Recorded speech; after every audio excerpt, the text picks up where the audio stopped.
Now next topic is the arts. अभी arts में क्या आएगा?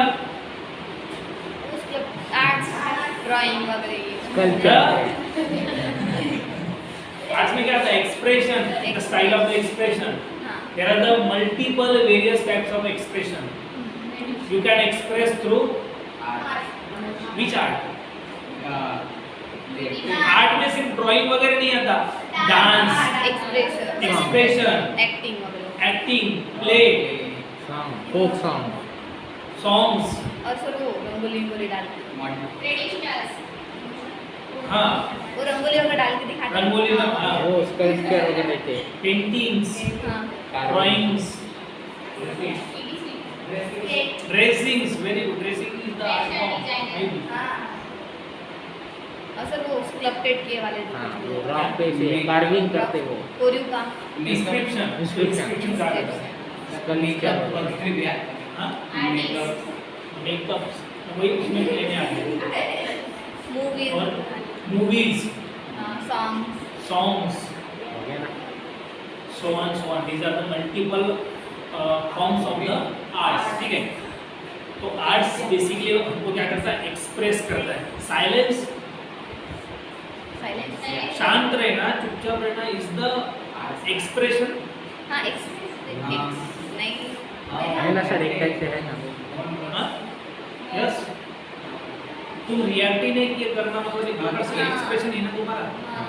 धूम सर सॉन्ग, गेम भी आता है क्या? गेम, हाँ तो पहले से जो पुराने वाले गेम हाँ, मतलब कुछ कुछ गेम्स में वो गेम्स नहीं, डांस बोल सकते हो। ठीक है, तो arts is the style of expression और देयर और फाउंडेशन बनता है। किसका फाउंडेशन बनता है? क्या है लिखा वहां पर? Intelligence, emotional and cultural. Tradition तुम्हारा कल्चरल पकड़ लो या तुम्हारा इमोशनल, तुम्हारे इमोशंस रहते हैं। आर्ट्स में क्या रहते हैं? एक प्रकार से इमोशंस इन्वॉल्व रहते हैं। और इंटेलेक्चुअल, इंटेलेक्चुअल मतलब क्या बताना चाहते हो। कोई कोई देखो उस मूवीज से या कुछ चीज़ों से आपको बहुत ज़्यादा नॉलेज मिल जाता है, मतलब इंटेलेक्चुअल बातें बहुत रहती है, लेकिन हमको दिमाग में रहता है कि हमको उसको समझना कैसे है। बराबर है ना, रियलिटी है। हमको सिर्फ एंटरटेनमेंट चाहिए, इंटेलेक्चुअल चाहिए क्या? नहीं। दिमाग में अगर जोर, मतलब दिमाग के ऊपर जोर डालना हमें चाहिए क्या? नहीं। इसमें, इस आर्ट में, इस ड्राइंग में क्या दिखाया गया है, क्या बताया गया है, ये हम सोचते हैं क्या?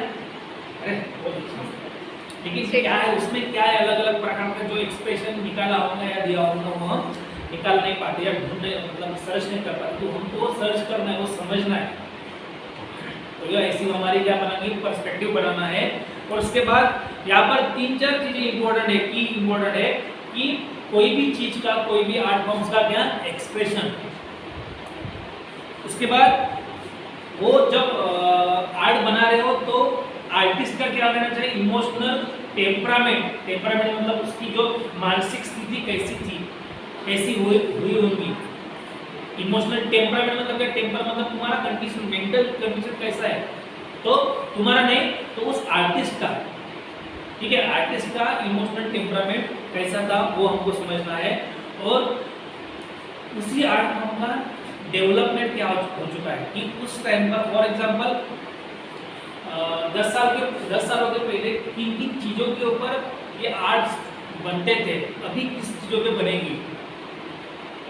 फॉर एग्जांपल पहले के मूवीज में मोस्ट ऑफ द टेररिस्ट या पुलिसों का एक रोल दिखाया जाता था, या पुलिस के बारे में बोल रहता था, या पुलिस है, होता है, किसी ने किसको धोखा दिया, खत्म, मतलब ऐसा था। तो उस टाइम पर था। डेवलपमेंट क्या हो चुका है, अभी के जो मूवीज बनते हैं तो सोसाइटी के प्रॉब्लम्स या किसी की रियल स्टोरी दिखाई जाती है। ठीक है, तो उसको एक प्रकार से मतलब that is the development of the history, तो वो समझना। तो ये 3 पॉइंट्स हैं, एक्सप्रेशन, उस आर्ट का, emotional temperament of the artist and development history of the art. ठीक है, these are the key points और द कल्चरल, इसको ही कल्चरल हिस्ट्री कहा जाता है। ठीक है, ये कहा, ये हो गया हमारा आर्ट्स, समझ में आ गया, इजी है। नेक्स्ट है ह्यूमैनिटीज। अभी there are the number of the studies involve in the humanities. Humanities को समझने के लिए या ह्यूमैनिटीज को जब हम पढ़ते हैं, समझते हैं, there are number of studies are included in the humanities.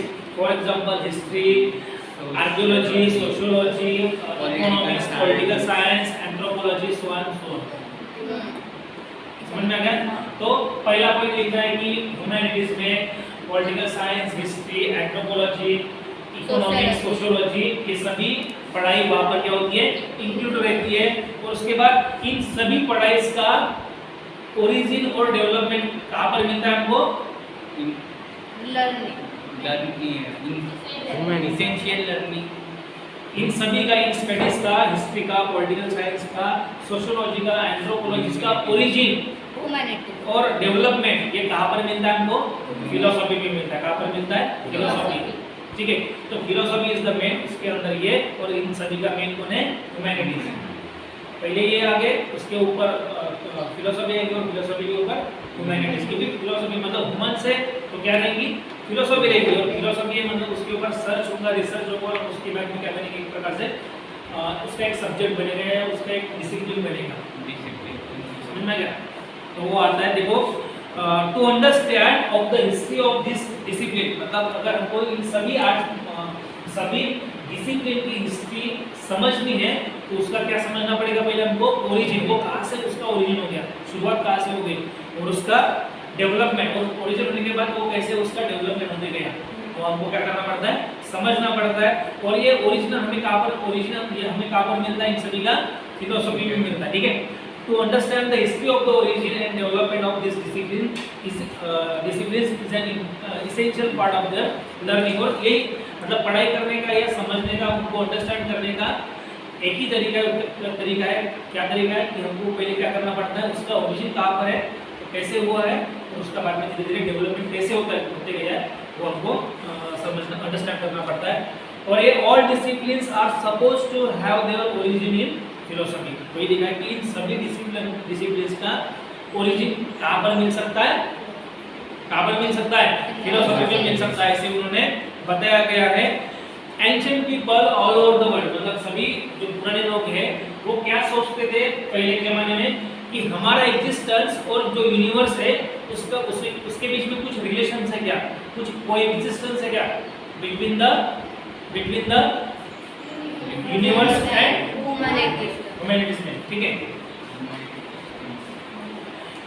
इसीलिए उसके वजह से it gives rise to the mythological stories. और माइथोलॉजिकल स्टोरीज मतलब क्या होता है? भगवान पे डिपेंड करता हाँ, है, वो अपने विचार भगवान पे डिपेंड करता है। माइथोलॉजिकल स्टोरीज मतलब दैट रिलेटेड टू द भगवान स्टोरीज वगैरह। ठीक है, गॉड हो सकते हैं, ऐसा हुआ वैसा हुआ। हाँ, महाभारत, रामायण जैसे ऐसे स्टोरीज को क्या दिया गया, मतलब ऐसे स्टोरीज धीरे धीरे आते गए, क्योंकि हमने वो एग्जिस्टेंस लगाना चालू किया, मतलब एग्जिस्टेंस नहीं, रिलेशन लगाना चालू किया, और उस रिलेशन के थ्रू ऐसे अलग अलग प्रकार के स्टोरीज निकलना चालू हो गए। उनके ओरिजिन के लिए मतलब हमारी दुनिया का कैसे ओरिजिन हुआ होगा, कैसे शुरुआत हुई होगी, या यूनिवर्सल ऑर्डर कैसे हुआ है, ह्यूमन लाइफ के बारे में, गॉड्स के बारे में। गॉडेस मतलब देव, गॉडेस मतलब उनकी देवियाँ। ठीक है, रिचुअल्स मतलब हमारे परंपरा, and their philosophical explanation. Roots of philosophical pondering are to be the found in this mythological stories. और जितनी भी फिलोसॉफिकल वैल्यूज या फिलोसॉफिकल जो भी थिंकिंग है उसका रूट्स कहाँ पर मिलता है हमको? माइथोलॉजिकल स्टोरीज में मिलता है। Various disciplines under humanities have theoretical foundation based on philosophical theory. और फिलोसॉफिकल थ्योरी, हमारा फिलोसॉफी मतलब कि एक प्रकार से थ्योरी, विचार, और उसका बाद में क्या बनता है? एप्लीकेशन बनता है। मतलब इस विचार को अप्लाई करना है कि नहीं करना है, एप्लीकेशन उसके करना है कि नहीं करना है, उसके लिए ह्यूमैनिटीज है। उसके लिए क्या है? हिस्ट्री ह्यूमैनिटीज में आता है, पॉलिटिकल साइंस ह्यूमैनिटीज में आता है, एंथ्रोपोलॉजी या और आर्कियोलॉजी या इकोनॉमिक्स, ये सभी क्या आता है? ह्यूमैनिटीज में आते हैं। तो ये ह्यूमैनिटीज क्या करते हैं? फिलोसॉफी का एप्लीकेशन है। ठीक है, फिलोसॉफी एक विचार है, उसका एप्लीकेशन करने के लिए ह्यूमैनिटीज है। Only historical knowledge can help us in understanding this development status. और अगर हमारे पास हर एक लेवल पर अगर हमारे पास नॉलेज है, हिस्टोरिकल नॉलेज है, तभी हम क्या कर सकते हैं? पता लगा सकते हैं। ठीक है, this is for today. Stop करो।